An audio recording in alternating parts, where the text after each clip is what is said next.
제가 요새 궁금한 내용들이 있어서 좀 여쭤보려고 합니다. 이 제3지대가 너무 복잡해가지고요. 네. 일단 선거제도 개혁을 위한 제3지대가 뭐였었죠?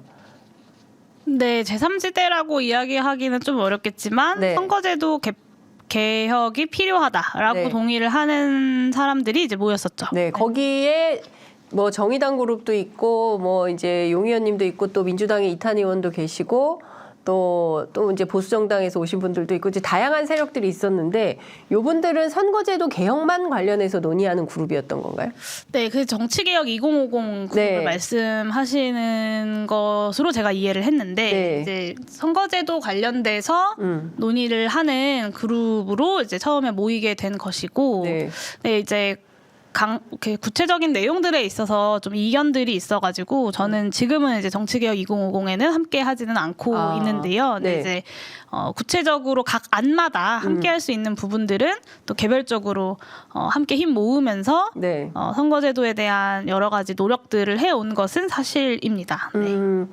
자, 근데 지금 선거제도 개혁이 어떻게 돼가고 있는 거예요? 사실 이제 국회의장께서 굉장히 의지를 가지고 빠른 시간 내에 선거제도 문제를 좀 마무리 지어 보고자 하셨죠. 그래서 전원위원회라는 것도 열었고, 네.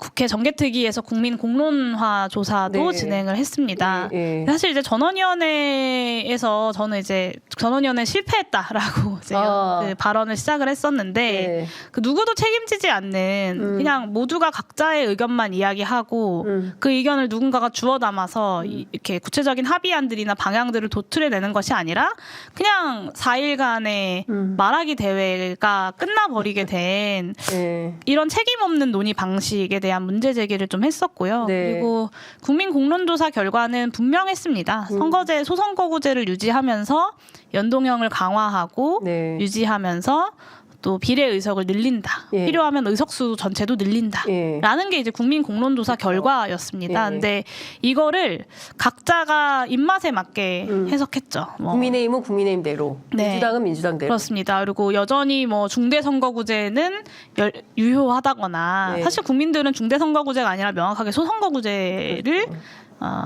이렇게 결론 내린 거거든요.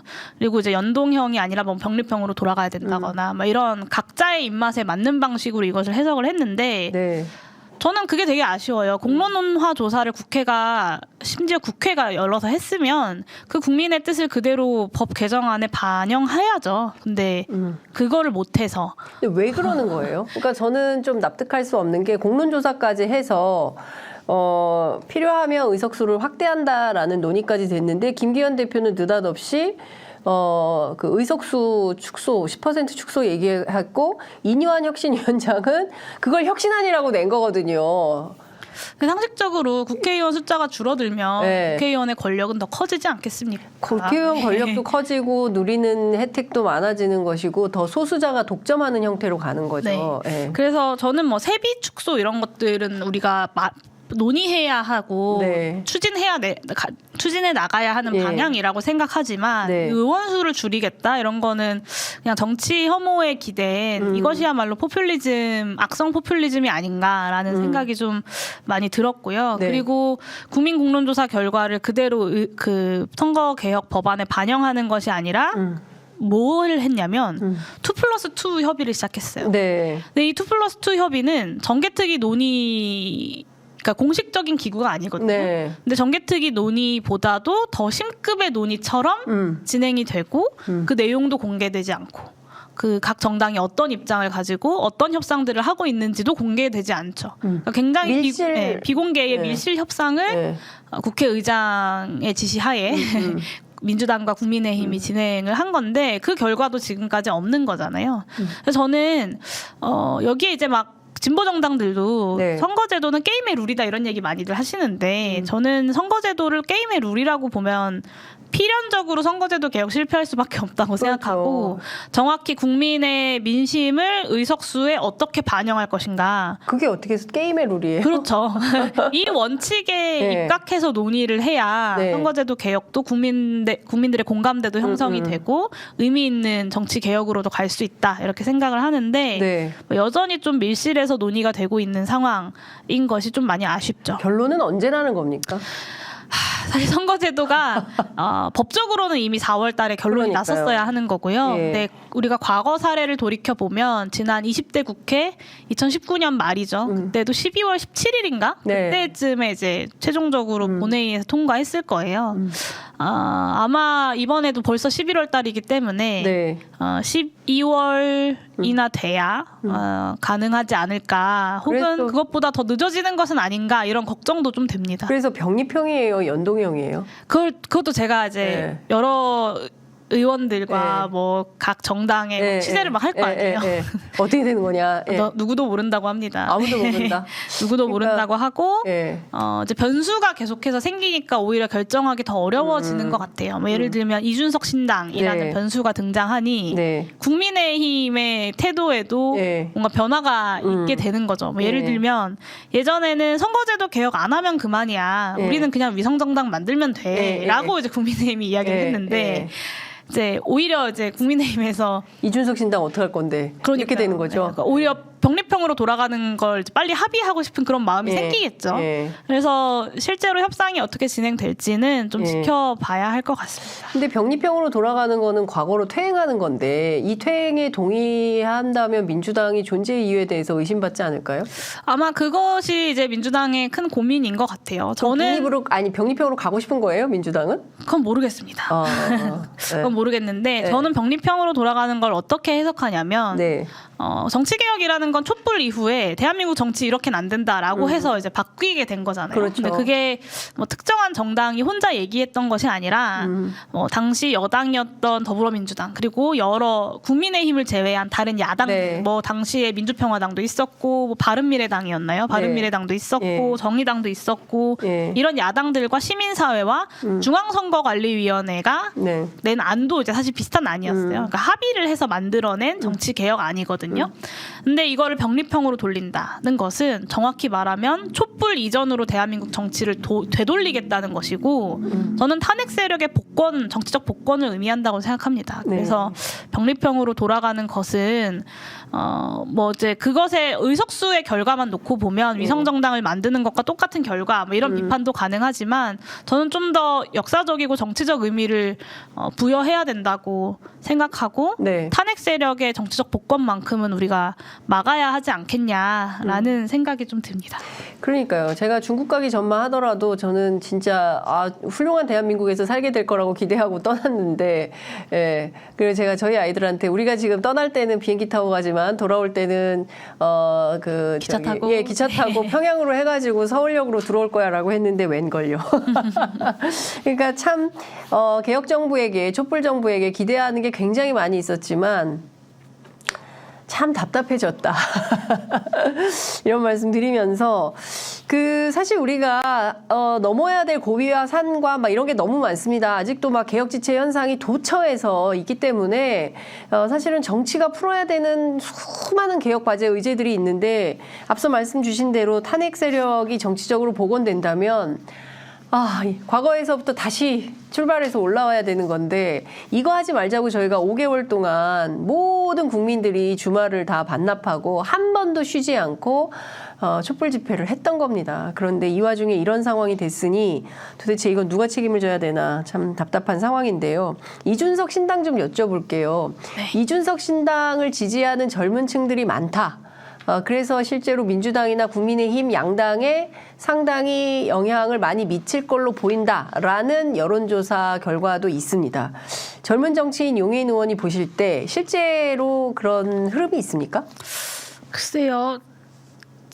지금 이제 언론이나 뭐 이제 정치권에서 주목하는 건 실제로 새로운 정치의 내용이 뭐냐보다는 네. 이준석 신당이 그래서 국민의힘의 표를 얼마나 갈라칠 것인가 이런 좀 선거공학적인 이야기들이 주가 되는 것 같습니다. 그러니까 아까 말씀드린 것처럼 사실 이 이런 뭐라고 할까요? 그러니까 기존의 정당 내에서의 여러 가지 권력 투쟁 같은 것들로 떨어져 나온 제3정당의 결말이 어땠는지 우리 많이 봤어요. 네. 그러니까 뭐 바른정당이나 국민의당 같은 정당들이 사실은 뭐 실용 중도 노선 같은 걸 표방하고 등장했지만 그 실용 중도의 내용이 뭔지는 아무도 몰랐거든요. 네. 그러니까 결국에는 실질적 포장재들이 다 벗겨지고 나니까 그냥 다시 또 흡수되어 버리는 결말로 이어지지 않았습니까? 이준석 신당도 다시 보수당으로 흡수된다고 보세요?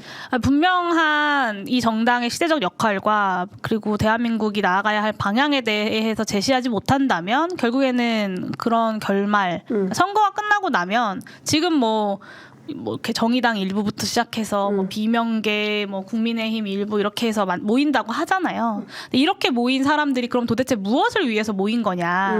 이게 사실 소명이 안 되는 거예요. 네. 그러니까 이 사람들이 어떤 정치를 하기 위해서 모인 것인가? 네. 단순히 그냥 총선에서 공천 못 받을 것 같으니까, 혹은 뭐 선거 구도를 어떻게 하면 의석수를 많이 가져갈 수 있을 것 같으니까 이런 방식으로만 결론이 난다면 결국엔 선거 끝나고 이해관계에 따라서 쪼개질 수밖에 없고 그러면 흡수되는 길로 역사적으로 우리가 많이 봐왔던 그 길로 갈 수밖에 없다라고 생각합니다. 그래서 뭐 금태섭 전 의원 신당부터 시작해서 양양자 의원의 신당, 뭐 네. 세 번째 권력, 뭐 박원석 전 의원 이런 분들의 중심에서 이제 이준석 대표가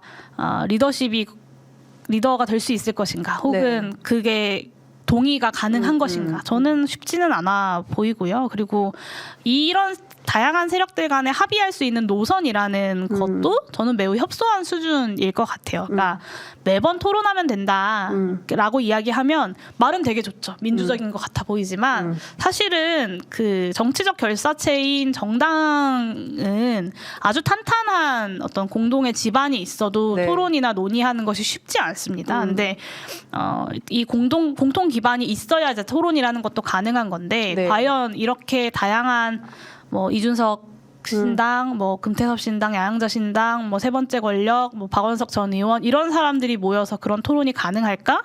저는 쉽지는 않을 거라고 생각하고요. 이걸 충족하지 못하면 사실은 수권 정당을 하겠다라는 이준석 전 대표의 공언도 네. 가능하지 않을 것 같습니다. 그 세 번째 권력은 사실 정의당에 계신 분들이 함께 하는 건데 진보정당 출신들이잖아요. 네. 그리고 용 의원님도 진보정당이고 어떻게 해석해야 됩니까? 이분들이 이준석 신당하고 함께 하려는 어떻게 해석해야 돼요? 글쎄요. 무엇을 위해서 함께 하려고 하시는 건지 저는 잘 모르겠어요. 국회의원 한 번 더 하자 이거 아니에요? 그러니까 국민들이 보실 때 네. 그 해석 이외에 어떤 다른 해석이 가능할까? 네. 쉽지 않죠. 예. 그래서 지금 뭐 어제 천하용인도 만났다고 하는데 4인방이 그 안에서도 여러 입장의 차이들이 있는 것 같잖아요. 네. 그러니까 결국에는 그렇게 모이는 것이 쉽지는 않을 것으로 저는 생각하고요.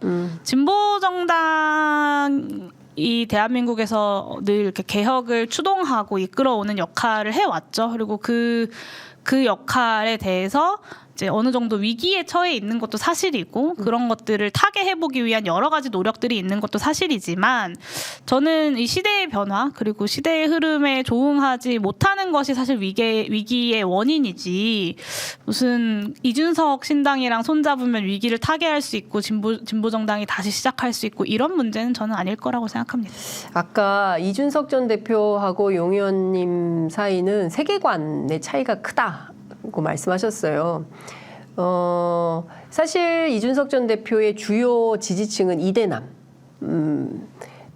이제 지난 대선 때 사실은 그래서 뭐 갈라치기에 대한 비판도 굉장히 많이 있었던 게 사실인데요. 그 이준석의 세계관과 용해인의 세계관은 좀 어떻게 다르다고 보고 어떤 차원에서의 어떤 토론이 가능하다고 보십니까? 참 어려운 어디서부터 질문입니다. 어떻게 설명해야 될지 잘 모르겠는데 사실 이제 이준석 대표가 대구 가서 이제 선거를 할 것으로 네. 보이잖아요. 네. 근데 이제 본인의 이제 이준석 전 대표의 지지층이 20대다, 뭐 청년이다 이런 분석들 많이 하지만 네. 대구 가서 당선되겠다고 하는 게 과연 어떤 새로운 젊은 청년들의 정치 세력화일까요? 저는 아닐 것 같아요. 그건 분명히 보수 진영 내부에서의 새로운 어떤 이렇게 영역 싸움 같은 걸 하는 거고 이준석 대표가 해왔던 소위 말하는 세대 포이론, 네. 이대남 지지를 획득하기 위한 여러 가지 것들이 사실상 혐오 정치였죠. 그 지난 대선 때 윤석열 정부의 지금의 국정과제 중 하나인 여가부 폐지로 사실상 정점을 찍은 거고 네. 이준석 대표의 그 세대 포이론이라는 것이 어느 정도 윤석열 정부에서 혹은 이 젠더 갈라치기라고 하는 것이 어느 정도 윤석열 정부에서의 성과가 나고 있는 것이죠. 실현되고 있는 것이고. 그래서 이준석 대표의 정치라는 것이 이미 새로운 것이 아니고 좀 이대남 전략에 대한 유인들 역시도 좀 약해지고 있는 상황이지 않은가라는 생각이 들어요. 그래서 이 이준석식의 이런 혐오 정치가 좀 젊은 유권자를 비롯해서 다양한 유권자들에게 어떤 방식으로 뭐 영향력이 있을 것인가는 좀 지켜봐야 하겠지만 저 개인적으로는 지난 대선에서 윤석열 후보를 당선시킨 것으로 그 유효를 다했다라고 생각합니다. 그것의 최대 성과가 윤석열 대통령의 당선 아니겠습니까? 네. 그 이준석 전 대표의 경우에는 대구에 출마한다는 가장 큰 이유가 일종의 보수 혁명. 그러니까 보수 진영이 너무 낡았다. 그러니까 소위 얘기하는 이제 살찐 고양이라고 영남 지역 국회의원들을 이제 찍어서 비판을 하고 있는 건데요. 그러니까 보수 자체를 좀 혁신해 보겠다라는 목소리가 있는 것 같아요. 근데 진보 진영은 이준석 신당에 가려고 하는 사람들은 있지만 보수 진보 정치를 좀 혁신하겠다. 예컨대 민주당도 뭐 새로운 정치, 정의당도 좀 새로운 정치, 국민들은 어떤 혁신하는 정치의 모델을 원하니까요. 근데 그런 측면에서 보자면 보수는 그래도 이렇게 찌그럭버그럭 하면서 이준석도 있고 뭐 천하람도 있고 막 이렇게 자기들끼리 몸부림치면서 혁신하려고 하는데 진보는 좀 더디다. 이건 좀 어떻게 원인이 어디에 있다고 보십니까?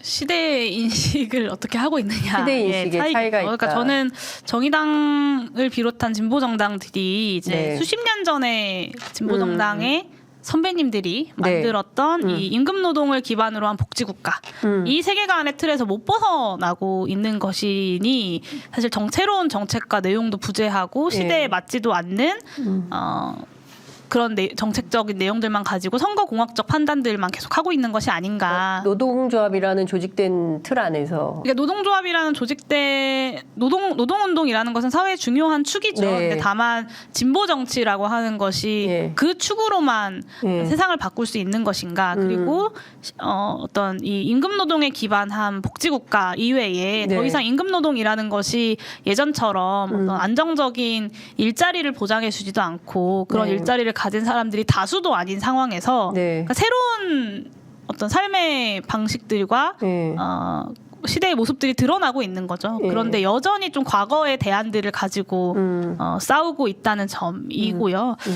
저도 이제 과거에 진보정당에서 정당 활동을 한 10년 정도 했는데 제가 정당 활동을 처음 시작한 게 노회찬 서울시장 후보 2010년에 그때 이제 선거운동을 하면서 아 이런 정당이 하나쯤 필요하지라는 마음으로 이제 당원 가입을 하게 됐어요. 당시에 이제 국민들이 진보정당의 후보들을 지지했던 것 그리고 열망했던 건 이제 무상급식 같은 진보정당의 무상 시리즈 이게 지금은 굉장히 당연하게 느껴지지만 당시에는 굉장히 엄청 파격적인 제안이었죠.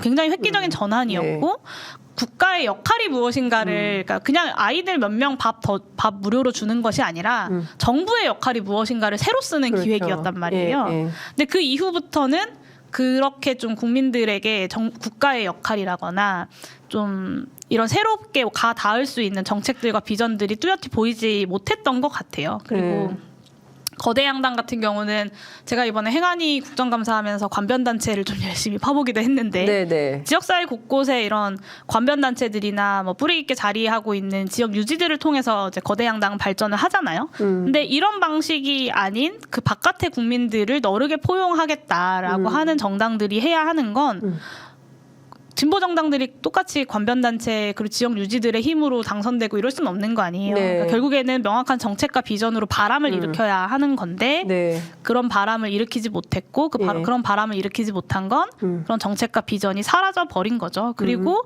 이게 최근에 이준석 신당에 합류하겠다는 여러 진보 정치인들의 모습까지 이어지고 있는 좀 슬픈 모습이라고 생각하고요. 저는 진보 정당이 혁신할 수 있는 혹은 혁신의 내용으로 네. 할 수 있는 건 기본소득 같은 거라고 생각해요. 그러니까 더 이상 어떤 임금 노동 영역 안에서의 조금의 변화를 꾀하는 것이 아니라 네. 분배 시스템 자체를 어떻게 구축할 것인가. 새로 정부의 역할, 그러니까 이런 디지털 전환의 시기, 기후 위기의 시대에 정부는 무엇을 해야 하고 어떤 역할을 해야 하는가에 대해서 제시할 수 있는 그런 수준의 담론이 있어야 하고 저에겐 그게 기본소득이었던 거거든요. 네. 그래서 좀 거대 양당 바깥에서 좀 새로운 세상 그리고 새로운 대안을 제시하고자 했던 분들에게 네. 이 기본소득과 새로운 사회 변화, 뭐 전환에 대한 비전들을 적극적으로 검토하자 이런 제안을 좀 드리고 싶어요. 근데 지금 상황에서 보면 어쨌든 낡은 진보 뭐 이런 것에 대한 국민적 비판이 있는 게 사실인 것 같고 그 담론을 좀 뛰어넘어서 좀 시대 정신에 맞는 지금 가장 필요한 게 뭔지를 좀 노동 문제도 그렇고 기후 문제도 그렇고 다양하게 좀 짚어볼 필요가 있다라는 생각이 좀 듭니다. 그러니까 그래도 보수는 뭔가 좀 바꿔보려고 막 몸부림을 치는데 진보 진영은 뭐 하는 거지? 이런 생각이 좀 들어가지고 어머님 말씀을 좀 들어봤습니다. 내년 총선 앞두고 그 큰 정당들이 이제 앞서거니 뒤서거니 이러저러한 정책들을 내놓고 있습니다. 뭐 어제 오늘 사이에 이재명 대표 같은 경우에는 이제 횡재세 도입 얘기를 하고 있고요. 국민의힘 같은 경우에는 뭐 김포 서울 편입, 그 다음에 공매도, 뭐 이어서 뭐 무슨 뭐 여러 가지 그 개발 공약들이 나온다고 하는데 대체적으로 보면 인간의 욕망을 좀 건드리는 포퓰리즘 선거 전략 아니냐라는 비판도 나오는 것 같습니다. 또 먹힐까요? 국민들이 또 지지해 줄까요? 글쎄요. 저는 횡재세는 표가 좀 떨어지더라도 반드시 해야 되는 일이라고 생각하고요. 표가 떨어지더라도 민주당은 해야 된다. 네, 근데 사실 표가 별로 떨어지지도 않을 일이라고 저는 생각하지만 네. 횡재세는 제가 작년 4월에 국회에서 처음으로 제안했던 네. 거고 네. 제가 아까 대선 때 혹시 이재명 대표하고 뭐 좀 얘기를 한 거 아닙니까? 그렇진 않습니다. 근데 이재명 대표가 최근에 횡재세 얘기를 다시 이제 하기 네. 시작하셔서 굉장히 좀 반가운 마음인데요. 네. 제가 지난 대선 때 경선 끝나고 나서부터 정책 논의가 실종됐다고 했잖아요. 그러고 나서 정말로 그 전에 대선 전에는 네. 제가 아주 디테일한 조금의 변화를 만들어내는 법안들을 발의해도 네. 뭐 라디오 인터뷰라거나 언론 인터뷰를 통해서 이런 걸 좀 설명하고 이럴 수 있는 기회들도 있고 이슈도 되고 했었어요. 근데 대선 딱 그 후보 정해지고 나서부터는 뭘 얘기해도 그게 이슈가 안 되는 거예요. 네. 근데 제가 지난 한 2년 정도 되는 시간 동안 딱 하나 성공시켰다고 하면 이제 이슈화에 성공시킨 게 이제 횡재세거든요. 네. 제가 작년 4월에 처음으로 제안을 했고 그 뒤로 이제 민주당의 의원들도 관련된 법안들 발의하고 이재명 대표가 횡재세 얘기도 하고 네. 하면서 막 진전이 되는 것 같다가 사실은 작년 11월 세법 개정안 심사할 때 이거를 논의했어야 되는데 네. 기재위에서 국민의힘과 민주당 모두 이 법안을 상정하지도 않았어요. 그래가지고 아니 민주당은 열심히 할 것처럼 하다가 왜 상정도 안 한 거예요? 그러니까요. 네. 근데 이제 참. 사실은 경제 위기 상황에서 아니 이재명 대표가 횡재세를 그렇게 얘기하는데 그러니까요. 다 비명인가? 이 굉장히 경제 위기 상황에서 네. 그 국민들의 이 고통을 대가로 막대한 초과 이익을 누리고 있는 부분들이 있는 거잖아요. 그게 이제 정유사 그렇죠. 같은 경우는 국제 유가에 따라서 정제 마진이 결정되고 이 정제 마진에 따라서 엄청난 초과 이윤을 보고 있는 건데 네. 국민들이 갖고 있는 의구심 있잖아요. 유가가 오를 땐 바로바로 오르는데 네. 유가가 내릴 땐 바로바로 안 안 내리죠. 떨어진다. 예. 제가 당시에 이제 막 데이터 분석도 하고 했을 때 그게 어느 정도 사실이었던 걸로 드러나기도 확인이 됐어요. 했어요. 그리고 예. 유류세를 계속해서 깎아주는데 이 유류세가 실제로 깎아주는 만큼 국민들이 소비하는 그 소비자가에 다 반영이 되는지도 사실 미지수예요. 근데 계속 유류세만 일단 깎아주고 있는 거예요. 네. 뭐 그런 방식도 뭐 필요하겠지만 횡재세 같은 이제 해외에서는 이미 많은 유럽 국가들에서 도입도 하고 있고 그렇죠. 예. 지난번에 이제 그 구테르스 유엔 사무총장 연설할 때 우리 윤석열 대통령께서 가기도 하셨거든요. 네. 근데 그 자리에서 이제 횡재세 얘기를 이제 했죠. 유엔 사무총장이 했었어요. 네. 그러니까 전 세계적으로도 추세이기도 하고. 그렇죠. 2022년에 영국 그다음에 이제 유럽연합 다 네, 만들고 있습니다. 맞습니다. 미국도 민주당은 요구를 하고 있는 거예요. 네, 물론 미국에도 이제 법안이 발의가 되어 있어요. 그래서 통과는 안 됐지만 이거를 좀 하자. 그래서 분명하게 지금 이 고육과 고금리 상황의 초과 이익을 보고 있는 국민들의 고통을 대가로 네. 이 은행과 정유사 부분에 횡재세를 도입하자 이런 제안을 이제 했었고 이게 이제 올해 세법 심사를 앞두고 또 다시 이슈가 되고 있는데 이번만큼은 좀 진지하게 논의해서 세수도 줄어들고 있는 와중에 네. 이 횡재세 도입에 대한 논의가 좀 적극적으로 진행이 되면 좋겠다는 생각이 들고요. 오히려 이제 김포 서울 편입 이런 것들이 네. 좀 욕망만 자극하는 설익은 정책들을 국민의힘이 계속해서 던졌다가 아님 말고 이걸 이제 사실 1년 반째 반복하고 있는 거잖아요. 네. 이런 방식으로 국민들이 가뜩이나 불안정한 시기에 경제적으로도 어렵고 국민들의 마음을 얻을 수 없을 거라고 생각하고 네. 좀 정부 여당이 전공법을 좀 택했으면 좋겠어요. 네. 아, 이제 여쭤볼 게 너무 많은데 8분밖에 안 남아가지고 아무래도 의원님 고정을 좀 해주셔야 네. 될 것 같다는 생각이 듭니다. 저도 너무 고정하고 싶은데 예, 일정이 너무 많으셔가지고.